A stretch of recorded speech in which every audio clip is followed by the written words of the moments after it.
특집으로 방송되는 오늘 주영진의 뉴스 브리핑, 북미 정상회담 관련 소식은 잠시 뒤 2부에서 여러분께 자세히 전해드리겠습니다. 그 전에 이틀 앞으로 다가온 지방선거도 상당히 중요하지 않습니까? 먼저 지방선거 관련 소식을 여러분께 전해드리도록 하겠습니다. 여야 지도부 전국 지원 유세하느라 정말 바쁜데요. 지난 주말과 휴일에는 어느 곳을 찾아서 어떤 얘기를 통해서 표심을 잡으려 애썼을까요? 야당들이 아무리 발목을 꺾어놓자 견제해야 된다 해도 여러분 넘어가지 않으시고 이제 1년 된 나라 앞으로 4년 문재인 정부의 성공이 곧 우리 아들 딸의 미래고 내 삶이 좋아진다 이렇게 결심하시고 문재인 정부 1년 만에 치러지는 이 선거에 우리 더불어민주당 지지자 하나로 뭉쳐야 됩니다. 부산까지 무너지면 우리 자유한국당 문 닫아야 돼. 이제 마지막으로 저희들 부산 시민들이 한 번만 더 믿어주시기 바랍니다. 한 번만 믿어주시면 앞으로도 잘못한 일이 있으면 잘못을 바로 인정하고 고치겠습니다. 여러분들 만약에 이번 지방선거 흔히들 예측하는 대로 1번이 다 싹쓸이한다. 큰일 납니다. 큰일 납니다. 지금 이번 지방선거 평화특사를 뽑는 선거가 아닙니다. 합리적인 보수와 개혁적인 진보가 하나가 돼서 협치를 제대로 뿌리내리자. 그래서 바른미래당이 이번에 나섰습니다. 주말 막판 유세를 수도권을 돌면서 특히 우리 청년층들에게 지지를 호소하고 있습니다. 이번 선거에서만큼은 제1야당 자유한국당을 심판하는 그런 선거가 돼야 되고 그 심판의 키는 정의당이 가지고 있습니다. 정의당에게 정당 투표로 힘을 모아주시고 정당 지지율의 만큼은 자유한국당을 이길 수 있도록 해달라고 하는 호소를 하고 있습니다. 조배수 민주평화당 대표는 그제 유세에서 민주평화당을 지지해서 민주당의 오만과 독선을 막아주세요. 잡힌 고기에게는 먹이를 주지 않습니다. 호남에서 경쟁 구도를 만들어야 예산도 주고 장관도 줍니다. 호남 지역 민심을 잡는데 애를 쓰는 그런 모습을 보였습니다. 정태근 전 국회의원, 윤태권 더모아 정치분석실장, SBS의 윤춘원 논설실장과 함께 이틀 앞으로 다가온 지방선거 관련 소식을 여러분께 자세히 분석해 드리도록 하겠습니다. 어서 오십시오. 안녕하십니까. 먼저 여야 지도부 막판 유세 목소리 들어보니까 추미애 대표는 목소리가 쉬기도 하고 말이죠. 그렇죠. 예. 추미애 대표 이제 주말 유세는 대구에서 하고 그다음에 이제 경기 남부 쪽을 돌았고요. 그다음에 홍준표 대표는 이제 접전 지역으로 꼽히고 있는 부산과 충남 쪽을 돌았습니다. 그다음에 이제 바른미래당 손학규 선대위원장 같은 경우에는 이제 경기도 쪽을 돌았는데요. 주말 마지막 이제 주말 유세 아니었겠습니까? 그래서 이번에 돈 지역들이 가장 이제 앞으로 이틀 후에 다가올 선거에서 승패를 가늠할 수 있는 그런 지역들이라고 할 수 있겠어요. 예. 민주평화당과 정의당을 보면은 이제 바른미래당은 이른바 중도 보수 진영의 새로운 대표 정당을 자임하고 있는데 민주평화당은 민주당을 견제해달라고 하고 정의당은 자유한국당을 심판해달라고 하고 이것도 이번 지방선거의 또 독특한 특징 아닌가 싶은데요. 그러니까요. 이게 흔히 이제 뭐 범여, 범야 이런 이야기를 하지 않습니까? 물론 이제 그 범에 들어가는 당들은 기분이 썩 좋지는 않은데 방금 말씀하신 이제 그런 구도가 정의당은 보통 뭐 범여로 포함이 되는 것이고 평화당 같은 경우에도 범여로 포함이 되는데 평화당은 지금 호남에 집중하고 있지 않습니까? 예. 호남 같은 경우에는 어쨌든 민주당하고 경쟁 구도이기 때문에 그리고 그런 어필을 하겠죠. 우리한테 한 표 준다고 해서 다른 지역에서 민주당한테 손해가 가는 게 아니다. 그냥 좀 안심하고 주셔도 된다. 이걸 이제 괄호 열고 괄호 닫고 이야기하고 있는 거죠. 예. 어떻습니까? 정태근 의원 보시기에 바른미래당 같은 경우는 사실 그동안 지방선거 국면에서 애는 썼는데 안철수 서울시장 후보 말고 다른 지역에서 바른미래당 후보가 좀 두각을 나타내는 곳이 있나 싶은데 어떻게 보십니까? 이번 선거에서 가장 힘든 그 선거전을 하고 있는 정당이 바른미래당이 아닌가 싶어요. 그리고 워낙 이 남북 문제와 관련해 가지고 이제 특히 자유한국당의 홍준표 대표가 세게 얘기해서 그런지 몰라도 지금 이제 존재 자체에 대한 사람들의 인식 이걸 부각시키는 게 실패했거든요. 그런 와중에서도 특히나 이제 서울 그나마 기대했던 게 서울시장 후보로 나온 안철수 후보인데 안철수 후보도 뭐 이중 후보 정도의 하나 그리고 안철수 후보가 왜 꼭 돼야 되는지를 갖다가 부각을 못 시켰기 때문에 아마 이번 선거 결과도 상당히 어려울 것 같고 선거 이후에는 더 어렵지지 않을까 이렇게 생각합니다. 예, 바른미래당에 대해서 조금은 뭐랄까요? 긍정적이지는 않은 그런 평가와 전망을 해주셨습니다. 여야 지도부가 오늘 또 선거운동 마지막 날인 내일은 어느 지역을 찾을까? 이 부분 보면은 각 당이 어느 지역을 상당히 공을 들이고 있다. 이걸 판단할 수 있지 않겠습니까? 네, 오늘 이제 여야 지도부 일정을 보면요.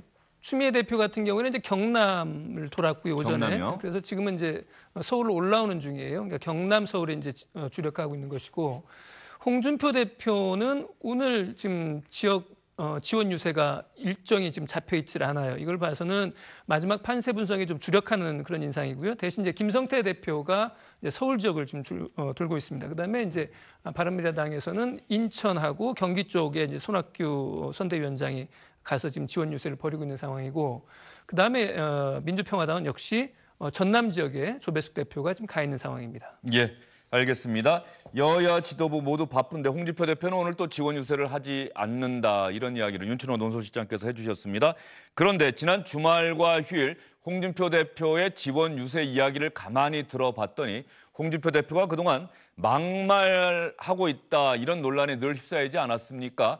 홍준표 대표가 그런데 지난 9년의 잘못, 이명박 박근혜 정권의 잘못에 대해서 그리고 자신의 막말에 대해서 유권자들에게 사과를 했습니다. 그래서 홍준표 대표에게 도대체 무슨 일이 있었던 것이냐 이런 얘기가 정치권에서 나오고 있는데요. 홍준표 대표 이야기부터 먼저 들어보겠습니다.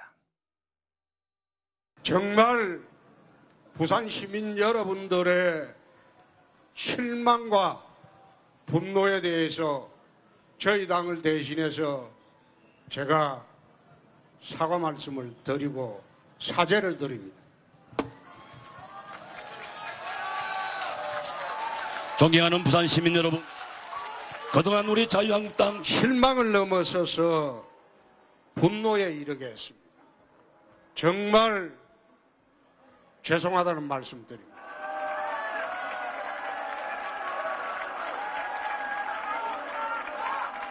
부산까지 무너지면 우리 자유한국당 문 닫아야 돼. 지난 36년간 나는 공직 생활을 하면서 굴복을 모르고 살았습니다.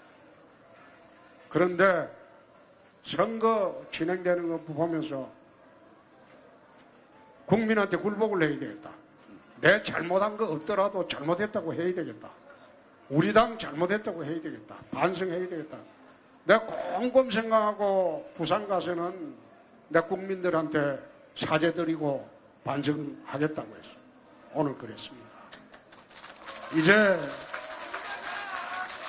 정말 저희 당 붕당 정치하지 않고 한마음으로 대한민국, 자유 대한민국을 지키기 위해서 전 당력을 다하도록 하겠습니다. 감사합니다. 존경하는 부산 시민 여러분, 6월 13일 자유한국당이 반드시 승리하여 부산 경제 살리고. 윤춘호 시장, 홍준표 대표가 절까지 했네요. 저도 저 모습이 좀 상당히 신선해 보여서 제가 한번 자료를 찾아봤습니다. 신선해 보인다. 예. 못 봤던 모습이다 이런 그렇죠. 말씀이시겠죠? 그래서 홍준표 대표가 저렇게 절하는 모습을 제가 본 기억이 없는 것 같아요. 그래서 찾아보니까 사실은 홍준표 대표는 절을 굉장히 자주 한 그런 정치인이었습니다. 그래서 YS를 찾아갔을 때도 절했었고요. 지난해 대선 때도 울산에 가서도 큰절했었고요. 그다음에 이제 경남지사 그만둘 때 퇴임식 할 때도 이제 도청에서 또 큰절을 넙죽했었습니다. 예. 그래서 이제 저 절하는 모습이 사실은 이제 시청자들 눈에는 다소 이렇게 좀 드문 것처럼 보일 수 있지만 사실은 여러 차례 절을 했는데, 다만 의미가 있는 것은 지난번에 제가 앞에서 말씀드린 그러한 절이라고 하는 것은 자신의 감사의 마음, 이런 것들을 담아서 이제 절했다고 보면, 어제 절이 좀 제 눈에는 좀 신선하게 보였던 이유는 홍준표가 반성을 하는구나, 홍준표가 자기 잘못을 인정을 하는구나, 그런 모습으로 저한테 좀 보여서 유권자들의 눈에는 좀 상당히 좀 호소력 있게 보일 수도 있겠는데 과연 저 반성이 정말 제대로 된 반성이냐에 대해서는 또 다른 말들이 나올 수도 있을 것 같긴 해요. 예, 지금 단체로 절하는 거 봤는데 뒤에 계신 분은 먼저 일어나려고 하다가 앞에서 여전히 계속 엎드려 있으니까는 다시 또 엎드리는 그런 장면도 나왔는데 홍준표 대표의 저 부분에 대해서 말이죠. 선거전 내내 전혀 저런 모습을 보이지 않고 있다가 이제 막판에 돼서 그러니까 서병수 시장 후보가 같이 나온 것도 지난번에는 거절했다는 건 아니겠습니까? 아마 사전에 무슨 서로 간에 이런 약속이 되지 않았나 싶은 생각도 드는데 어떻게 보셨습니까? 홍 대표의 반성을 안 한 것보다는 낫죠. 절을 안 한 것보다는 낫는데 제가 보기엔 너무 늦었고 그리고 그 늦은 것도 정말 진정성 있게 국민들한테 부산 시민들한테 와 닿았을까? 저는 좀 덜 다가왔을 거라고 생각합니다. 기본적으로 홍 대표의 얘기는 MB 정권과 박근혜 정부가 잘못했고 당이 잘못했지만 내가 잘못한 것이 없더라도 잘못한 것으로 하고 국민들한테 굴복하겠다 이렇게 얘기를 하는데요.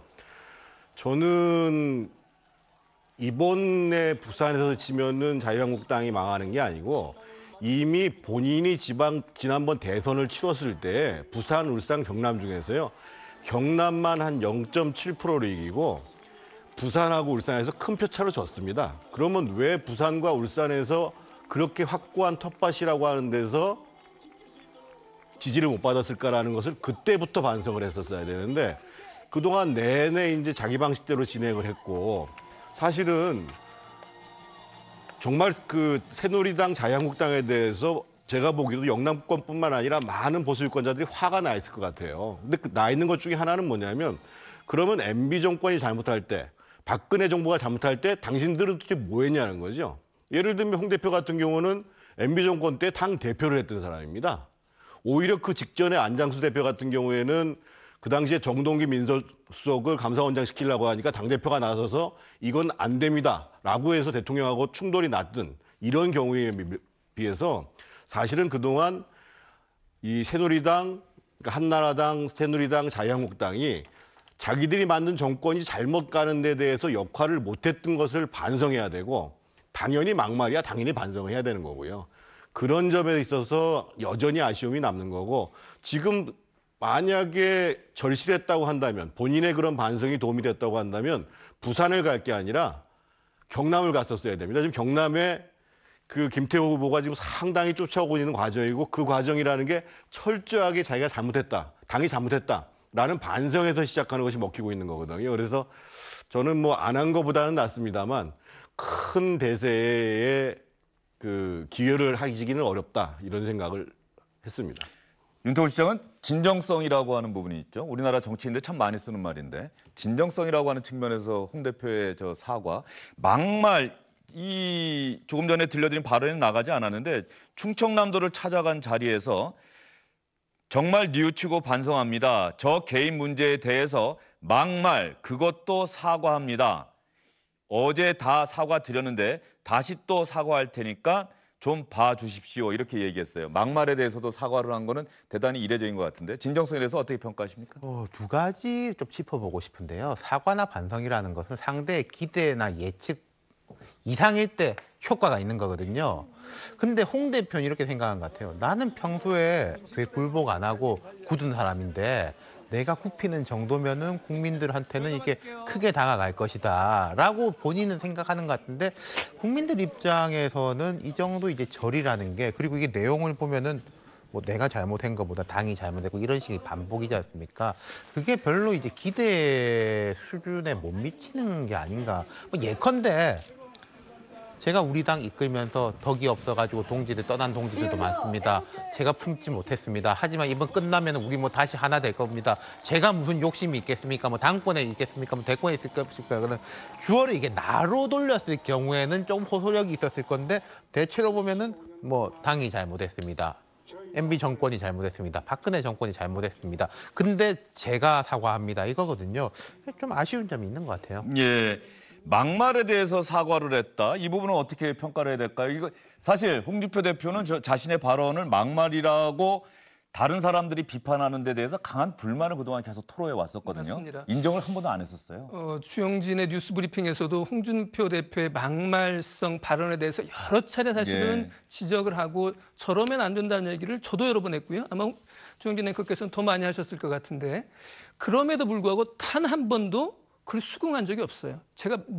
내가 하는 말이 뭐가 막말이냐, 뭐가 문제냐, 뭐 이렇게 이제 주장을 했는데 저는 어제 홍준표 대표 발언의 진정성 그만두고 선거라는 것이 참 좋은 거다라는 생각을 했습니다. 역시 선거, 주권자의 심판을 앞두고는 그 완강하던 홍준표가 무릎을 꿇는구나 하는 그런 생각이 들었어요.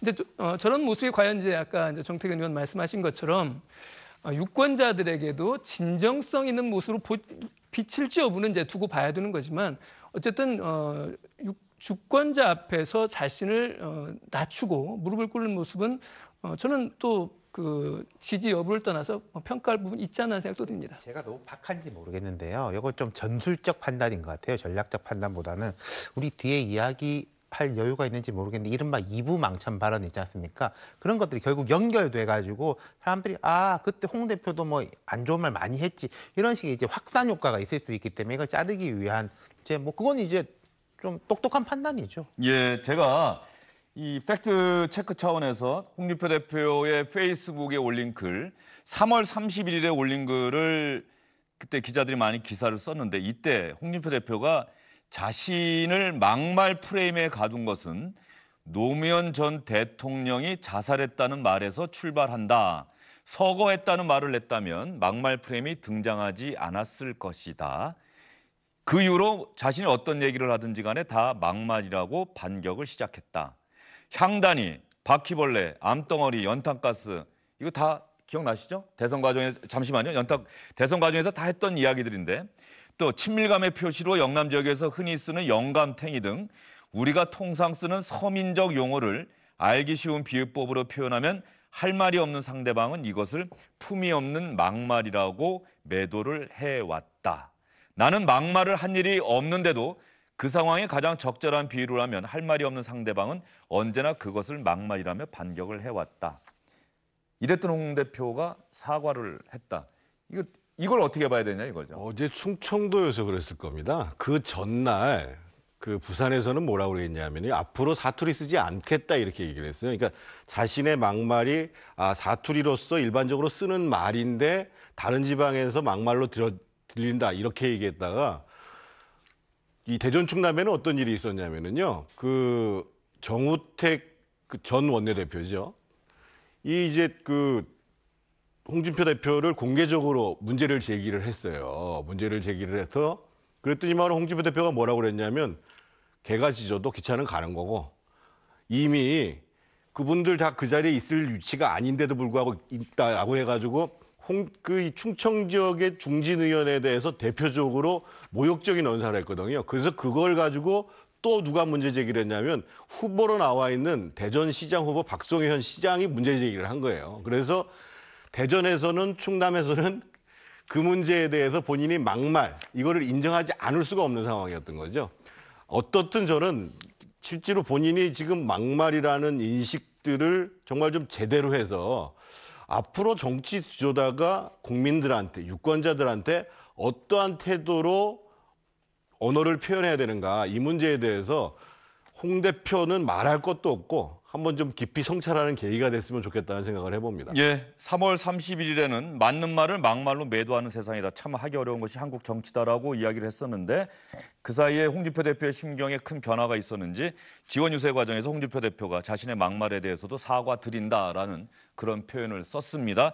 홍준표 대표가 지난 9년간의 이명박 박근혜 정권의 잘못에 대해서 사과를 했고 자신의 막말에 대해서도 사과를 했는데 이것이 표심에 어떤 영향을 미칠 수 있을까요? 두 분 또 윤춘호 논설시장까지 해서는 뭐 상당히 선거 때면 어쨌든 간에 정치인으로부터 이런 얘기를 듣는 것을 보면 선거의 필요성은 다시 한번 확인이 됐다라고 평가를 하시면서도 진정성이라고 하는 측면에서는 좀 박한 평가를 해주신 것 같습니다. 이것과 관련해서 말이죠. 다음은 민주당 이야기를 좀 해봐야 될 것 같습니다. 이재명 민주당 경기도지사 후보 이른바 스캔들이라는 표현도 쓰고 연문설이라고 하는 표현도 썼는데 김부선 씨, 배우 김부선 씨가 어제 KBS와는 인터뷰를 했더라고요. 네. 결국은 이재명 후보와의 과거 연문설은 모두 사실이다라는 취지의 인터뷰였습니까? 그렇습니다. 간략하게 좀 말씀을 드리면은 이제 2007년에 이재명 후보를 만나서 사귄 적이 있다라고 하는 사실을 밝혔고요. 그다음에 이제 구체적으로 뭐 인천에 갔던 이야기를 할지, 그다음에 이재명 후보의 카드로 뭐 음식값을 냈다라고 하는 그런 이야기도 같이 했었고요. 그다음에 이제 또 한 가지가 증거 관련해서는 구체적으로 지금 가지고 있는 건 없지만 자기의 존재 자체가 증거다라고 이야기를 했고, 그다음에 이제 과거에 2차례에 걸쳐서 이른바 이제 이재명 시장과의 관계를 부인하는 발언을 했었는데, 그렇게 사실과는 다르게 그렇게 부인했던 이유는 이른바 적폐 세력들과 싸울 사람이 이재명밖에 없어서, 그래서 본인이 사실과는 다르게 그렇게 사귀었다고 하는 것이 사실이 아니다라고 하는 취지로 말을 했다.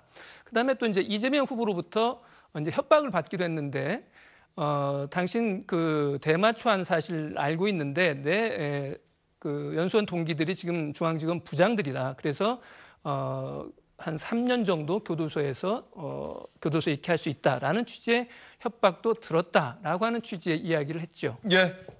윤춘원 실장이 이야기하면서 김부선 씨의 인터뷰 내용이 간략하게 나왔는데 처음부터 다시 한 번만 보여주시겠어요? 처음부터 간략하게 제가 요약을 해드리겠습니다. 저는 정말로 이혼의 건이 생각을 했다. 하룻밤 보내고 나서 유부남이라는 걸 알렸고 그걸 막는 과정에서 너무 많은 희생이 있었습니다. 2007년 12월 10일에 찍은 사진은 저희 집에 이재명 후보가 태우러 와서 같이 이동을 했고 바닷가 가서 사진 찍고 또 낙지도 먹고 구체적으로 그 당시 정황을 설명을 한 거죠. 상황을. 그때 입은 카드로 바깥을 냈습니다. 이야기를 했고 2차례 말을 뒤집은 것은 사실을 얘기하면 그 사람이 매장되고 적폐 세력들과 싸울 사람은 이재명밖에 없다. 그런 생각을 했고 사실이 아니라고 해야 된다고 지인들이 또 말해줘서 그렇게 했던 것이다. 말을 뒤집었던 것이다. 이재명 후보가 중앙지검 부장검사들이 친구인데 너 대마초 전과 많으니까 너 하나 엮어서 집어넣는 건 일도 아니고 애로 배우 거리의 여자 취급을 했다. 상당히 격앙된 인터뷰 내용입니다. 바라는 거 없습니다. 솔직한 고백이고 이제 3번째다. 더 이상 숨길 수도 피할 수도 없다. 이게 거짓이면 저는 천벌을 받을 거고 당장 구속돼도 어쩔 수 없다. 제가 살아있는 제가 바로 증인이다. 이렇게 이야기를 했습니다. 오늘 아침에 한마디 더 했습니다. 자신의 페이스북에 짧게 글을 올렸어요. 김부선 씨가. 자신의 페이스북에 올린 글을 보면 이제 이 인터뷰가 나가고 나서도 이재명 후보 측에서는 대응하지 않겠다라고 이야기를 하지 않았습니까? 그랬더니 이 시점에 거짓말이 필요한 사람은 이재명이겠습니까? 김부선이겠습니까? 라고 하는 글을 짧게 올렸습니다. 윤태곤 실장. 김부선 씨가 이제 연문설은 설이 아니라 사실이다라고 다 인정을 한 거예요. 뭐 어떻게 보십니까? 어쨌든 피해자라고 얘기를 이걸 해야 되는 건지 어떤 건지 모르겠습니다만 그 연문설의 한 상대가 그 모든 것들은 다 사실이었습니다라고 이제 뒤늦게 인정을 한 겁니다. 그러니까 3가지 짚어볼 수 있을 것 같은데요. 지금까지 이게 제3자들이 뭐 내가 옛날에 들었는데 뭐라고 들었는데라고 한 거랑 이건 이제 당사자가 나왔으니까 그리고 이게 사건 전개가 점점 점층적으로 올라가지 않습니까? 이러니까 사람들의 이제 관심을 모으는 거고, 그다음 한두 가지 더 짚어볼 게 민주당 경선 때는 이른바 해경군 김씨 논란이 있었어요. 뭐 트위터에서 해경군 김씨라는 이름을 쓴 사람이 문재인 대통령이나 노무현 전 대통령에 대해서 폄하 발언했는데 이 사람이 뭐 이재명 후보와 가까운 거 아니냐. 이 이슈가 그렇게 파괴력을 갖지 못한 데는 그것은 말하자면은 민주당 지지자, 문재인 대통령 지지자 내부의 문제였거든요. 일반 유권자들이 볼 때는 그건 뭐 관심 사안이 아닌데 이것도 물론 뭐 각자의 민생하고 무슨 관련이 있냐 이렇게 질문할 수 있지만은 이것 같은 경우에는 보편성을 가지고 있는 사안, 뭐 불륜, 협박 뭐 이런 것들이 모르겠습니다만 이게 흡입력이 높은 이슈들이잖아요. 그리고 하나 더가 예를 들어서 지금 서울에서도 막 치열하게 경쟁이 붙어 있고 다른 지역에서도 붙어 있고 이슈들이 많고 하면은 관심도가 분산이 될 건데 지금 선거에서 거의 유일한 관심도가 이거예요. 북미 정상회담 진행되고 있지만 그것은 다른 영역의 문제이고 선거하면은 다 경기도의 이 이야기를 하다 보니까 파괴력이 높아지는 거죠. 예. 정태훈 의원 보시기에 말이죠. 어떻습니까? 김부선 씨가 이제 인정을 했고 선거는 이틀 앞으로 다가왔습니다. 이재명 후보 측은 별다른 대응하지 않겠다는 입장이에요. 이게 선거 판세, 경기도지사 선거 판세에 어느 정도 영향을 미칠 거라고 보십니까? 지금 많은 격차가 있지만 제가 보기엔 상당히 판세가 바뀔 만큼의 사안이라고 보여집니다. 왜 그러냐면 지금 이제 그 앞에 김부선 씨 본인이 등장한 것뿐만 아니라 지금 예를 들면 공지영 씨라든지 그리고 오늘 또 보면 고은광 씨 같은 경우가 지금 이제 이 김부선 씨가 사실을 얘기하려고 했던 과정 속에서 벌어졌던 이재명 후보 측의 이전에 있었던 그 협박, 그 입막음을 하기 위한 시도 이런 것들을 가지고 아 이거 광의의 미투다 이렇게 지금 얘기를 하고 있거든요. 또 한 가지가 지금 이제 경기도에서 어떤 얘기가 도냐면 서로 지금 이재명 씨가 당선이 되더라 할지라도 지금 공직선거법 110조 2항에 보면은요 후보자 또는 후보자의 배우자 가족들의 행위에 대해서 허위를 얘기를 하게 되면 처벌을 받도록 돼 있는데 이게 유죄 판결이 나면 최하가 그 200만 원 이상의 벌금에 처해지게 돼 있습니다. 그래서 사실상 이재명 씨로는 어려운 거 아니냐 이런 얘기가 돌고 있어서 지금은 뭐 여론조사가 깜깜이인 시간이긴 해서 정확히 뭐 어찌 될 거라고 예측할 수는 없습니다만 대세를 바꿀 만한 정도의 이슈다라고 봐야 될 것 같습니다. 예, 전태훈 의원은 그렇게 평가하시고요. 또 제가 오늘 이분 저분하고 또 이야기도 해보고 전화 통화도 해봤는데 대세를 바꿀 만큼은 아니다. 또 이렇게 이야기를 하더라고요. 그러니까 이재명 후보나 민주당을 지지하는 분들이 선거 투표 현장에는 가지는 않을 가능성, 상대적으로 줄어들 가능성은 있지만 그렇다고 지금의 판세를 뒤집을 정도의 사안은 아니다. 이런 얘기도 있던데 윤춘호 시장은 또 어떻게 보십니까? 일단 경기도지사 관련한 여론조사 마지막 여론조사 방송 3사 간 여론조사에서 포인트 그 격차가 30%포인트 이상 근접할 정도의 그 정도의 차이였기 때문에 뒤집는 게 쉽지 않을 거라고 하는 게 상당히 근거가 있을 수 있고요. 또 한 가지는 뭐냐면 지금 이제 연문설이라고 지금까지 알려져 왔던 요 내용들이 이제 김부선 씨 그 당사자가 저게 사실이라고 인정하면서 사실일 가능성이 대단히 커진 건 사실입니다만은 김부선 씨가 그러니까 이 루머가 처음에 루머라고 시작됐던 거죠. 그것이 제기됐던 게 2010년인데요. 2010년 이후에 두 차례에 걸쳐서 그걸 이제 번복한 적이 있었어요. 그러니까 2010년하고 2013년에 저 이른바 이 연문설의 관련 인사가 이재명 시장이 아니냐라고 하는 말이 나왔을 때 본인의 입으로 두 번에 걸쳐서 이제 부인을 했었거든요. 그러니까 이제 그런 전력이 있기 때문에 이재명 시장 측에서는 이제 후보 측에서는 지금도 어제 이제 그 방송 인터뷰 직후에도 이런 말을 한 겁니다. 김부선 씨의 주장은 근거 없는 주장이고 반 이재명 기득권 연대에 저급한 공세다. 그다음에 이에 상응하는 엄중한 책임을 선거 뒤에 묻겠다라고 하는 취지로 이야기를 했어요. 예. 물론 지금 상황을 봐서는 김부선 씨가 도대체 무슨 이득을 얻자고 저런 거짓말을 하겠느냐고 하는 말이 굉장히 설득력 있는 상황이긴 합니다. 예. 그렇지만은 그 전에 두 차례에 걸쳐서 김부선 씨가 말을 뒤집은 전력이 있다는 거기 때문에 이 부분은 좀 더 확인할 여지가 여전히 있는 거고요. 또 한 가지는 어제 이제 추미애 대표는 그런 취지로 이야기를 했습니다만은 이재명 후보를 찍지 않을 사람들 아니면 지금의 이재명 후보의 저러한 정직하지 않다고 하는 저런 모습에 대해서 굉장히 혐오감을 느끼거나 반감을 가질 만한 그런 유권자들도 많이 있겠습니다만은 그런 유권자들이 그러면 이재명을 대신할 수 있는 누구를 찍을 것이냐? 과연 완전히 반대 그 대척점에 서 있는 남경필 후보에게 표를 주겠느냐라고 하는 그런 의문이 있기 때문에 주영진 앵커 지적하신 것처럼 굉장히 판이 요동치는 건 틀림없습니다만은 판이 뒤집어질 수 있다. 이틀 남은 시점에서요. 그렇게 또 장담하기도 쉽지만은 않을 것 같긴 해요. 네. 한 말씀만 짧게 하십시오. 대신에 짧게 하십시오. 이번 국면에서 가장 마음을 움직였던 사람은 김부선 씨의 딸인 것 같습니다. 그 얘기를 지금 제가 하려고 하니까 잠시만 있다가 해주시죠. 예. 그 김부선 씨의 딸 이미소 씨 지금 배우로 열심히 활동을 하고 있습니다. 이미소 씨가 오늘 자신의 SNS를 통해서 글을 올렸습니다. 사실 김부선 씨가 처음에 관련해서 어떤 사진이 올라왔는데 자신이 찍은 이재명 후보의 사진은 찾을 길이 없다. 어딘가에 있을 텐데 이렇게 이야기를 했던 적이 있는데 이미소 씨가 왜 사진이 없는지 여기에 대해서 분명하게 이미소 씨 글을 보면 알 수가 있습니다. 인스타그램에 올린 글이에요. 자신의 졸업사진을 정리하던 중에 이재명 후보와 어머니의 사진을 보게 됐고 그 사진을 찾고 있는 엄마를 보면서 많은 고민을 하다가 결국은 제가 다 폐기했습니다. 사실 증거라고 하는 것은 가해자가 결백을 입증하기 위해서 제시를 해야지 피해자가 피해 사실을 증명할 필요는 없다고 생각합니다. 모든 증거는 저희 엄마 그 자체가 증거이기 때문에 더 이상 진실 논쟁은 사라져야 한다고 저는 생각합니다. 이 마지막 말이 아마 이미소 씨가 가장 하고 싶었던 말이 아닐까 싶습니다. 더 이상 선거잔치에 저희를 초대하지 않기를 바랍니다. 제가 상처받은 만큼 상처받았을 이재명 후보님의 가족분들에게도 대신하여 진심으로 사과를 드립니다. 그리고 어머니 집 앞에 또 자신의 집 앞에 와서 대기하고 있는 기자님들 이제는 퇴근해 주십시오라고 또 기자들에게 이런 부탁의 말도 했습니다. 이미소 씨의 말은 김무선 씨를 향해서 그럼 증거를 내놔 봐라. 뭐 사진도 있다고 하는데 말만 하고 안 내놓느냐라고 했었는데 그런 부분에 대해서 이제 어머니의 그 사진이 왜 없는지에 대해서 이미소 씨가 이야기를 한 거예요. 지금 인용한 말보다 저를 굉장히 짠하게 하고 그리고 참 많은 상처를 받았음에도 불구하고 저렇게 속이 깊은 사람으로 큰 과정에 있어서 얼마나 힘들었을까 이런 생각을 제가 하는 얘기가요.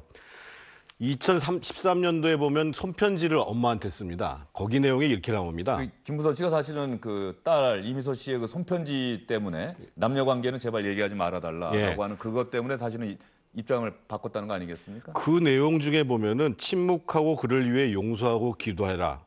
꿈 같고 먼지 같은 우리 인생 100번 1000번 용서하십시오. 그것이 진정한 승리입니다. 라는 얘기를 이전에 썼고요.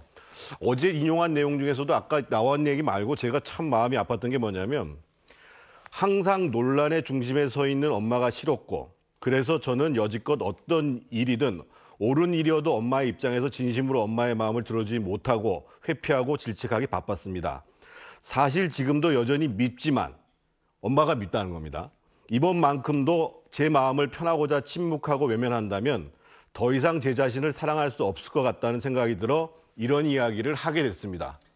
이 얘기를 제가 읽는 순간에 너무도 마음이 아픈 거예요. 이 딸이 얼마나 자기 엄마 문제 그리고 이 선거의 와중 속에 자기는 드러나지고 싶지 않은 내용에도 불구하고 더 이상 침묵하지 않으면 엄마 그리고 자기 자신을 자기가 사랑하지 못하게 되는구나라는 것들을 너무도 절절히 쓴 거죠. 그래서 제가 보기에는 이 글을 읽었다고 한다면 딸을 둔 부모들도 마찬가지고 이 동년매들 지금 이미소 씨가 지금 31살인가 됐을 겁니다. 아마 20, 30대 젊은 사람들이 이런 사회적 행위들을 이렇게 감추려고 하는 것을 어떻게 봐야 되느냐라는 것을 판단하지 않을 수가 없기 때문에 지금은 누가 되는 게 중요한 게 아니라 누가 안 돼야 된다라는 방향으로 투표가 이루어질 가능성이 굉장히 크다는 겁니다. 예, 알겠습니다. 정태훈 의원님은 일단 상당히 경기도지사 선거 판세에 영향을 미칠 만한 사안이라고 거듭해서 말씀을 해주셨고 윤춘호 시장은 조금은 상당히 판을 흔들 정도의 사안이긴 하지만 과연 판세까지 뒤집을 만한 사안이겠느냐라는 그런 의견을 제시해 주셨고요. 이번 사태가 다시 한번 불거지게 된데 이미 2차례나 이런 논란이 있었고 지난해 민주당 대선 후보 경선에도 출마를 했었는데 그때도 이런 얘기가 있다가 어쨌든 김무선 씨가 뭐 사실은 아니다라고 이야기를 하면서 넘어갔던 사안이 왜 지금 다시 와서 또 불거졌을까 곰곰이 생각해 보면 공정 작가가 페이스북에 주진우 기자와 같이 차를 타고 가던 2년 전을 떠올리면서 썼던 글이 상당히 한 계기가 됐던 것 같은데. 그렇죠. 공지영 작가는 뭐 진보 진영에 서 있다고 다들 인식되고 있고 진보 진영 내에선 이 지명도 하고 이제 뭐 설득력 그리고 촛불 집회라든지 이런 데도 이제 많이 앞장선 사람이기 때문에 아니 뭐 공지영이라는 사람이 뭐 이재명한테 무슨 억하심정이 있고 김무선을 뭐 도와주려고 할 리가 뭐가 있겠냐라는 식으로 인식되는 게 있다는 거죠. 거기다 이제 뭐 고은강순 이런 분들이 나오고 또 공지영 같은 분이 이제 뭐 김어준, 주진우 이런 사람들을 호명했는데 이 사람들은 지금 모습을 전혀 안 드러내고 있지 않습니까? 제가 볼 땐 선거 때까지 이제 얼굴을 안 보일 것 같은데요. 그러다 보니까 사람들이 진짜 뭐가 있는 거 아닌가 이렇게 커지는 것 같은데 이제 선거에는 이런 것 같아요. 민주당 입장에서는 이게 뭐 다행이라고 말해야 될지 모르겠지만은 이재명 후보라는 캐릭터가 민주당 이론이라기보다는 이재명이 좀 단독자로 인식되는 게 크기 때문에 다른 지역 선거까지는 제가 뭐 경기도에 대해서도 말씀드리기 조심스럽습니다만 딴 지역에까지 확산 효과는 별로 없는 것 같아요. 그냥 이 사람의 문제로 인식되는 효과는 있는 것 같아요. 예, 알겠습니다. 그러면 어쨌든 간에 이번 사안은 뭐 지방선거 이틀 앞두고 상당히 지방선거 북미 정상회담에 가렸었는데 이재명 후보에게는 악재임에는 틀림이 없어 보이는데 과연 이 사안을 다시 기자들이 기사를 쓸 수밖에 없게끔 하는데 어떤 일정 부분 역할을 했던 공지영 작가는 과연 현재 상황을 어떻게 보고 있는지 얼마 전에 페이스북에 글을 올릴 때까지만 해도 자신은 김부선 씨를 전혀 몰랐다고 합니다. 그런데 그 이후에 김부선 씨랑 1시간 반 동안 전화통화도 하고 많은 이야기를 나눴다고 하는데 주영진의 뉴스브리핑팀에서 공지영 작가와 전화통화를 해봤습니다. 제가 사실은 뭐 별로 그렇게 관심이 없었어요. 이번 지방선거가 뭐 아슬아슬한 것도 아니고 그래서 우연히 트위터에 들어갔다가 그 이재명 씨 김부선 스캔들을 가지고 공방을 하는 거를 좀 봤고 김부선 씨가 엄청나게 허언증 환자 막 이런 걸로 몰리고 있더라고요. 그래서 제가 친구들한테 먼저 이야기를 했죠. 내가 이런 이야기를 2년 전에 들었는데 주진우 기자 이번에 녹취 파일까지 들어보니까 아, 그게 무슨 소린지 이제 알겠다. 근데 그러면 안 되는 거 아니야? 라고 하니까 친구들이 그러면 그것을 알려야 된다고 저에게 이제 말을 하기 시작했죠. 예. 주 기자랑은 어쨌든 그렇게 차를 타고 오래 가면서 내밀한 이야기를 할 정도로 친한 사이였으니까요. 예. 전혀 이번에 통화도 처음 했고 예. 그 전화번호도 전혀 알 수 없는 저는 친부전 김부선 씨하고 페이스북 친구도 아니에요. 예. 예, 전혀 알지 못하는 사람입니다. 김부선 씨랑 직접 통화도 하시고 김부선 씨가 말하는 것은 결코 허언이 아니다라고 하는 확신을 충분히 갖게 되셨습니까? 네. 어떤 측면에서 그렇게 확신하시게 되신 건지? 김부선 씨의 말은 사실은 일관돼요. 그 두 번의 부정이 있었죠. 두 번의 부정을 그러니까 주 기자가 자기 입으로 자기가 막았다라고 이야기했고 김부선 씨의 말로는 주 기자가 그때 그 녹취한 거는 그 전화에서 처음 그 얘기를 했기에 녹취한 것이 아니라 주 기자가 집요하게 한 7, 8번을 계속 전화를 했기 때문에 얘가 요새 왜 이러지 싶어서 자기가 혹시나 하고 중간서부터 녹음을 한 거라고 하는데 그 전화도 첫 전화가 아니었고 7, 8번째 전화였다고 제가 김부선 씨한테 들었고 김부선 씨가 한 말을 제가 녹음을 양해하에 했습니다. 주진우 기자가 제가 이제 페이스북에 어쨌든 그래도 제가 친한 사람인데 말하자면 제가 잘못하면 친구가 잘못한 것을 제가 알리는 꼴이 되는 거잖아요. 예, 예. 왜냐하면 그 주 기자가 항상 제 페이스북을 보는 걸 제가 알고 있거든요. 예. 몇 번 네가 이야기하도록 제가 2번의 포스팅을 올렸고 그 후에 전화가 왔었습니다. 예. 근데 안 받았어요. 왜냐하면 충분히 의견은 전달됐고 주 기자가 전화를 해서 누나 나 힘들게 하지마 하면 제가 마음이 흔들릴 것 같더라고요. 근데 그때 제가 생각했어요. 그러니까 저는 뭐 주 기자의 친구이기 이전에 시민이고 또 친한 사람이지만 제가 친했던 이유는 주 기자가 언제나 약자 그다음에 그 말하자면 이유 없이 억압받는 자들을 편에 섰기 때문에 제가 그를 지지하고 친구로 삼았던 것인데 예. 만약 무슨 대의인지 모르겠으나 그 대의를 위해서 이 한 여자를 이렇게 정신병자로 만들어 간다면 나는 그런 친구로 두는 게 무슨 의미일까라는 깊은 생각을 했고 제가 그리고 나서 그날 그 페이스북에 그것을 감행한 것입니다. 아니요, 그 부분은 전혀 갈등이 없었어요. 왜냐하면 제가 뭐 민주당원도 아니고 저는 유권자고 선택할 권리가 있고 아닌 후보에 대해서 아니라고 말할 수 있어요. 예. 그거는 전혀 갈등이 없었어요. 그리고 저는 문재인 대통령 지지자이기도 합니다만은 그분이 사람이 먼저다란 그 말이 좋아서 그분이 있는 민주당을 지지한 거지. 예. 저렇게 자기네 의견과 틀리다고 해서 이렇게 집단적으로 몰려와서 저와 김부선 씨에게 이렇게 린치를 가하는 그 지지자들이 있는 정당을 제가 어떻게 지지합니까? 어떻게 정당이 먼저입니까? 그건 정말 소위 예전에 공산당이 일당일 때 논리 아닙니까? 김부선 씨가 뭐 어떤 분인지 저는 몰라요. 저는 그냥 배우라고만 알고 있었고 그런데 항상 그 김부선 씨 앞에 따라다니는 대마 무슨 애로 이런 게 너무 끔찍하게 느껴졌어요. 이건 사회가 한 여자에게 가하는 엄청난 집단적인 린치입니다. 제가 폭로하고 나서 저조차도 무슨 제가 이혼한 것이 무슨 그렇게 여러분들에게 국가적인 죄를 지었다고 저희 아이들에게까지 지금 린치가 다가오고 있어요. 이건 정말 이 사회가 이게 맞는 겁니까? 왜 그 죄도 아닌 그 제목을 들어서 사람들을 인격살인하고 특히나 여성을 이건 정말 이 사회가 오히려 20년 전, 30년 전으로 퇴보하는 느낌이 듭니다.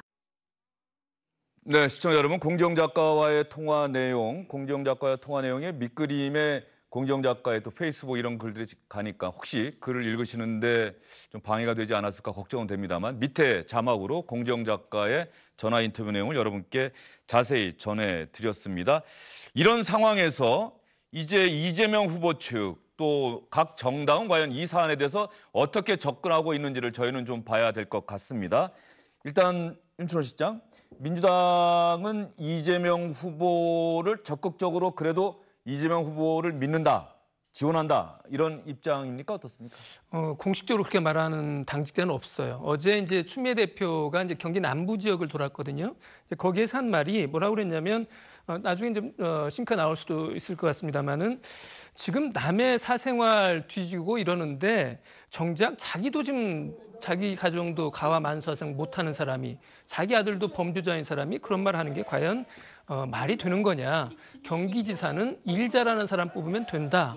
그다음에 이제 요즘 젊은 층 사이에서 1번과 2번 사이에 찍어서 무효표를 만들자라고 하는 그런 운동이 있다던데 그런 쓸데없는 일 하는 사람들인데 그런 걸 신경 쓰지 말자라고 하는 뭐 이런 취지의 이야기를 했어요. 그러니까 이재명 후보를 뭐 적극적으로 옹호하는 건 아니지만 어쨌든 이재명 후보의 이런 사생활 문제, 그다음에 논란이 일고 있는 이 문제에 대해서 일단 여당에서는 입을 닫고 있고 어쨌든 확산을 막자고 하는 그런 정도의 입장을 취하고 있지요. 예, 그러면 추미애 대표가 어제 이런 얘기를 했다고 윤춘호 실장이 전해주셨습니다. 추미애 대표의 지원 유세 과정에서 나왔던 이재명 후보 관련 이야기 여러분도 함께 들어보시죠.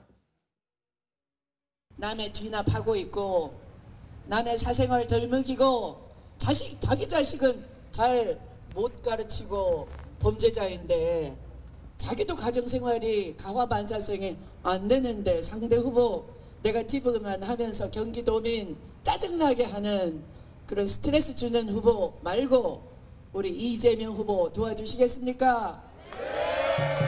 이재명 믿습니까? 어제도 이재명 뽑으셨죠?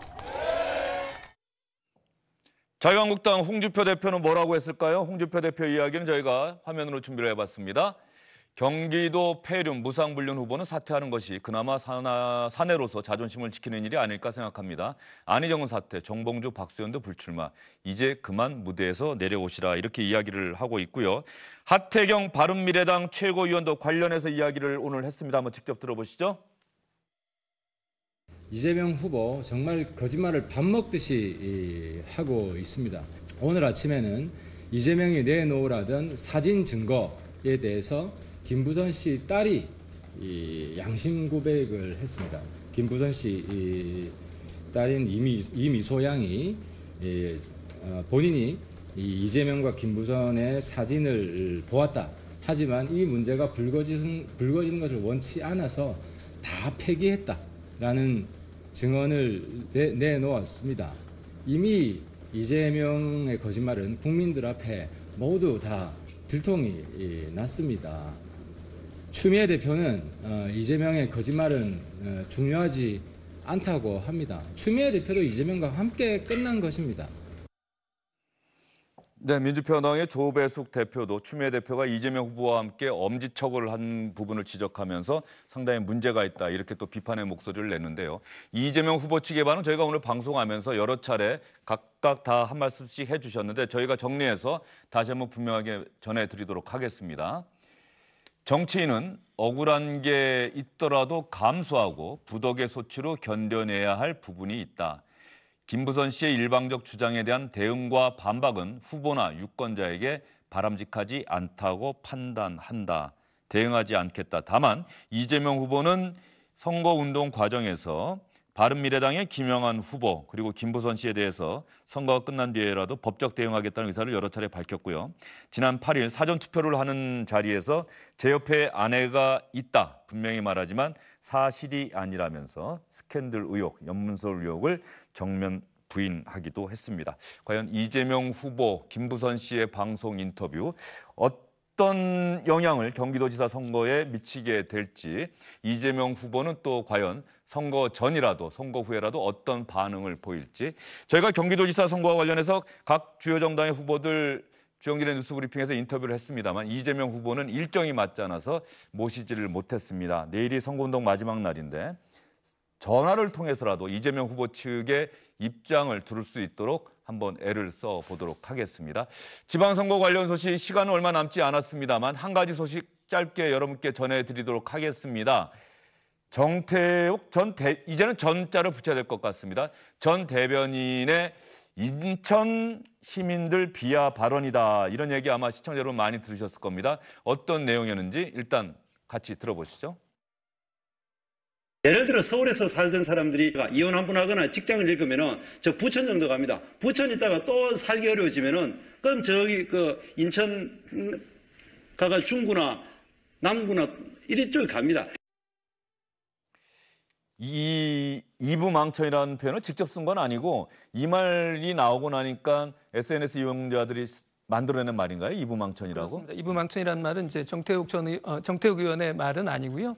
말씀하신 것처럼 YTN 토론에서 나와 한 말을 이제 네티즌들이 만든 조어죠. 네. 어떤 뜻입니까? 그러니까 조금 전에 나왔던 이야기입니까? 이혼하면 부천으로 가고 망하면 살림이 망하면 인천으로 간다라고 해서 이제 이부망천 이 말을 지금 인터넷에서 큰 화제가 되고 있죠. 예.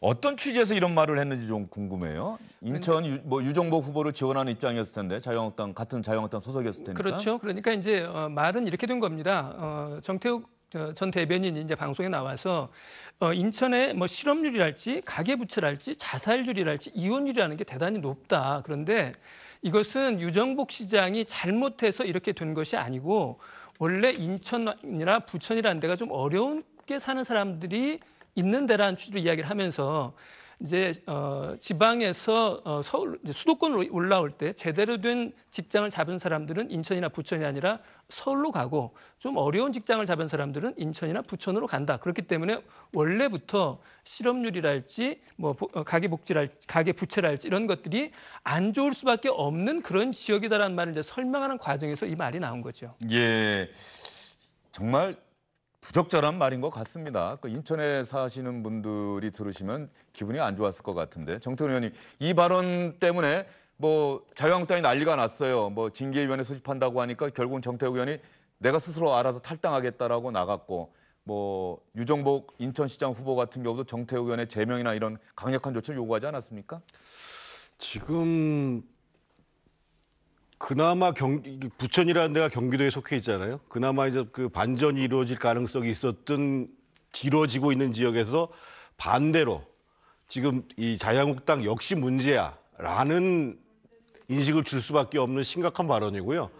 특히 정태욱 의원이 좀 독특해요. 서울시에서 과장으로 계시다가 MB 때 청와대 선임행정관 갔다가 또 인천에 그 기획관리실장으로 송영길 민주당 시장 있을 때 갔던 분입니다. 네. 그다음에 또 이 유정복 그 안행부 장관 밑에서 안행부로 갔던 분이고.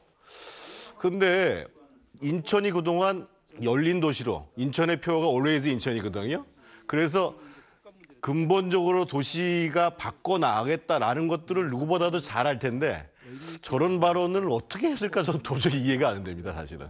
예, 윤태곤 시장 간략하게 한번 요약해 주시죠. 이 사안은 어떻게 보는지? 이야기했지만은 이건 이제 홍준표 대표의 기존 발언들을 자꾸 생각나게 할 수밖에 없는 사안이고 인천, 부천만 기분 나쁜 게 아니라 다른 지역 사람들도 아이고 저렇게 어떻게 말을 하냐. 저 당은 원래 저렇구나라는 이미지를 확산시키는 효과가 있는 거죠. 예, 알겠습니다. 지방선거 관련 소식을 여러분께 자세히 전해드렸습니다. 이재명 후보와 김부선 씨의 이른바 연문설 관련해서 김부선 씨가 사실이라는 취지의 방송 인터뷰를 했다는 내용 중점적으로 여러분께 전해드렸고요.